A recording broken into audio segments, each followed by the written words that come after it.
బట్టి దేవుడు అద్భుతాలు చేస్తాడు, బట్ ఆయన ఆర్డర్లో చేస్తాడు, ఆయన క్రమంలో చేస్తాడు.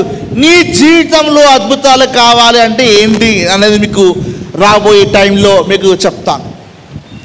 గిదియోను అంటున్నాడు, ఏమని అంటున్నాడు చూడండి అక్కడ 13వ వచనంలో, న్యాయాధిపతులు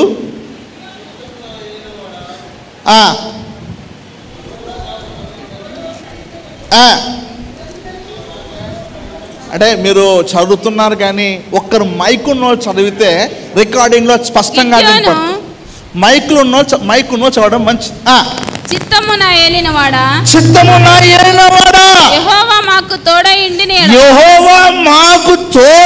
ఉండిన ఎడల ఇదంతయు మాకేలా సంభవించెను. యెహోవా దేవుడు మాకు తోడై ఉంటే ఇది ఎలా సంభవించింది, మేము ఇంత నష్టాల్లో ఉన్నాము అని అనుకుంటున్నాడు. ఎవరు? గిద్యోను. యెహోవా ఐగుప్తులో నుండి మమ్మను రప్పించనని చెప్పుచు మా పితరులు మాకు వివరించిన ఆయన అద్భుత కార్యములన్నీ ఏమాయను. అంటే అన్ని అద్భుతాలు చేశాడు, ఇప్పుడు చేయట్లేదు, మేము ఇలా ఏ స్థితిలో ఉన్నాము, ఇలా చెరపట్టబడి స్థితిలో ఉన్నాము, తోడై ఉన్నాను అంటున్నా, మరి ఏంది అంటున్నాడు. కానీ సమస్య ఏంటో తెలుసా? 6:1 చదవండి ఒకసారి. 6:1 ఇశ్రాయేలు యెహోవా దృష్టికి దోషులైనందున, ఇక్కడ ఇది ఆన్సర్, యెహోవా దృష్టికి దోషులై ఉన్నందున యెహోవా 7 ఏండ్లు వారిని మిద్యానీయులకు అప్పగించెను. అది అసలు కథ. యెహోవా దృష్టికి వాళ్ళు ఎలాంటి వారు? దోషులు. మంచోళ్ళా? ప్రార్థన మందిరం లాంటి మీరంత మంచోళ్ళా? ఇశ్రాయేలు వాళ్ళు ఎవరు? దేవుని పిల్లలే, కానీ దోషులు. దోషత్వములో ఉండి ఏం కావాలట వాళ్ళకి? ఏం కావాలా? అద్భుతంగా కావాలా? మన దోషాలను సరి చేసుకోం. దేవుడు అద్భుతాలు చేశాడు, చేస్తాడు, చేయబోతాడు కూడా. కానీ మనం పాపంలో ఉండి దేవుడేమా నేను 30 సంవత్సరాల నుంచి భక్తి చేస్తున్నా, నేను 40 సంవత్సరాల నుంచి భక్తి చేస్తున్నా, మాకు కష్టాలు ఉన్నాయి. నీకు కష్టాలు నువ్వు తెచ్చుకున్నా, దేవుడు చేయలే. ముందు మోకాళ్ళ మీద కూర్చొని మనం సరి చేసుకోవాలి. ఇప్పుడు చూడండి, ఆ గిద్యోను దగ్గరికి దూత ఎప్పుడు వచ్చాడో తెలుసా? 3-4 వచనాలు చదవండి. మనకు టైం లేదు కాబట్టి మనం 6వ వచనం చదువుదాం. 6వ వచనం. దేశమును పాడు చేయుటకు వారు దానిలోనికి వచ్చిరి. ఇశ్రాయేలీలు మిద్యానీయుల వలన మిక్కిలి హీనదశకు వచ్చినప్పుడు వారు యెహోవాకు మొరపెట్టిరి. అది వారు యెహోవాకు మొరపెట్టిరి. ముందేం చేశాడు? దుష్టులైనప్పుడేమో వాకు అప్పగించాడు. ఇప్పుడు మొరపెడుతున్నప్పుడేమో దేవుడు దూతను పంపాడు. అంటే ఇక్కడ మనం చేయవలసింది ఏంటి? మన దోషములను ఒప్పుకొని దేవుని ప్రార్థన చేసి నాకు విడుదల ఇవ్వమని అడిగినప్పుడు దేవుడు, ఇశ్రాయేలును చూచిన దేవుడు నిన్ను కూడా చూస్తాడు. సంగమా, ఇది నువ్వు తెలుసుకోవాల్సిన విషయం. నీ పాప జీవితము నుండి, నీ యొక్క దోష జీవితము నుండి నువ్వు విడుదల పొందటానికి ఆయన ఎదుట ఒప్పుకొని మనం సరి చేసుకోవటమే. అప్పుడు దేవుడు విడుదల దయచేస్తాడు. దేవునికి మహిమ కలుగును గాక. ఆమేన్. మన జీవితంలో దేవుడు ఎప్పుడు మిరాకిల్స్ చేస్తాడంటే నువ్వు దోషులుగా ఉన్నప్పుడు కాదు, నువ్వు దేవునికి అవిధేయతలో ఉన్నప్పుడు కాదు. ఒకవేళ అవిధేయతలో ఉంటే నీ స్థితి ఇలానే ఉంటుంది. చాలామంది నన్ను అడుగుతూ ఉంటారు, ఏమని తెలుసా సార్, దయ్యాలను దేవుడు ఈ భూమి మీద పెట్టడం ఎంత తప్పు చేశాడు? దేవుడు తప్పు చేశాడట. ఎవరిని పెట్టి? లేకపోతే దయ్యాలు లేకపోతే ఇన్ని రకాల పాపాలు ఎందుకు, ఇన్ని రకాల కష్టాలు ఎందుకు, ఇన్ని రకాల రోగాలు ఎందుకు? వీళ్ళు పెద్ద ఫిలాసఫర్లు అన్నట్టు.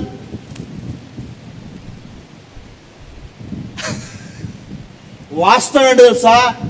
మనకు దయ్యాలు ఎందుకు ఉన్నాయి అంటే న్యాయాధిపతుల గ్రంథం మొత్తం సాక్ష్యం. చూడండి, ఒక మాట ఉంటుంది అక్కడ, ఒకసారి చూద్దాము. న్యాయాధిపతుల గ్రంథము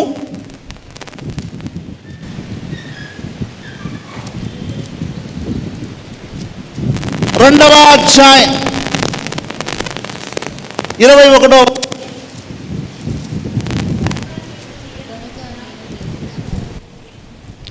గనుక నేను నియమించిన విధి అనుసరించి వారి పితరు నడిచినట్లు వీరును యెహోవా విధి అనుసరించి నడుచుందురో లేదో ఆ జనము వలన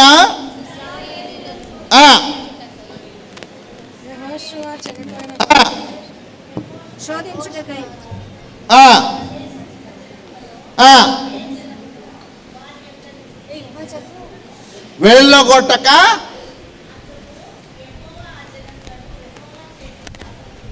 యెహోషువ చేతికి అప్పగింపకయు శీఘ్రముగా వెళ్ళగొట్టకయు మాని వారిని ఉండనిచ్చెను. దేవుడు ఎందుకు ఉంచాడు? దేవుడు ఎందుకు ఉంచాడు ఆ జనాన్ని? అయ్యా, దేవుని కొరకు అనుసరించి జీవిస్తే దేవుడు ఏమీ అనడు.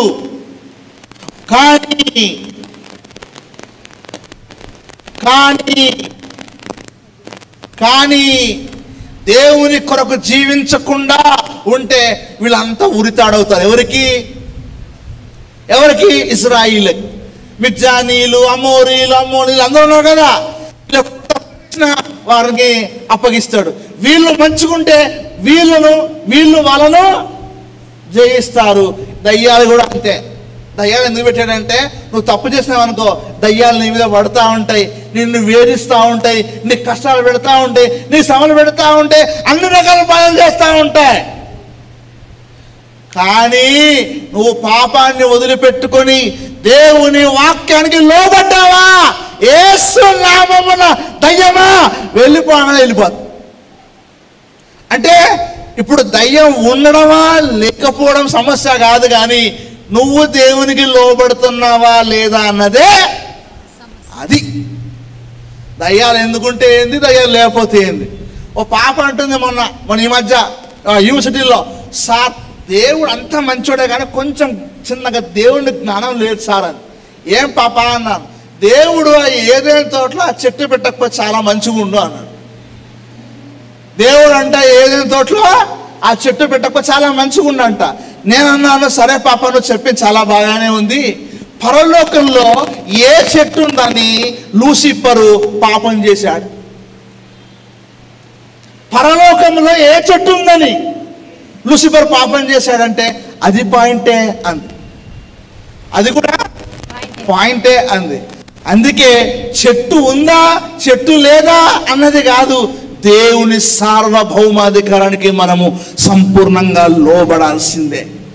చెట్టు ఉంటేనే చెట్టు లేకపోతే కదా, అవునా? ఇలాంటి చాలా మంది తెలివి పరులు బయటకు వస్తూ ఉంటారు. సాయంత్రం రండి,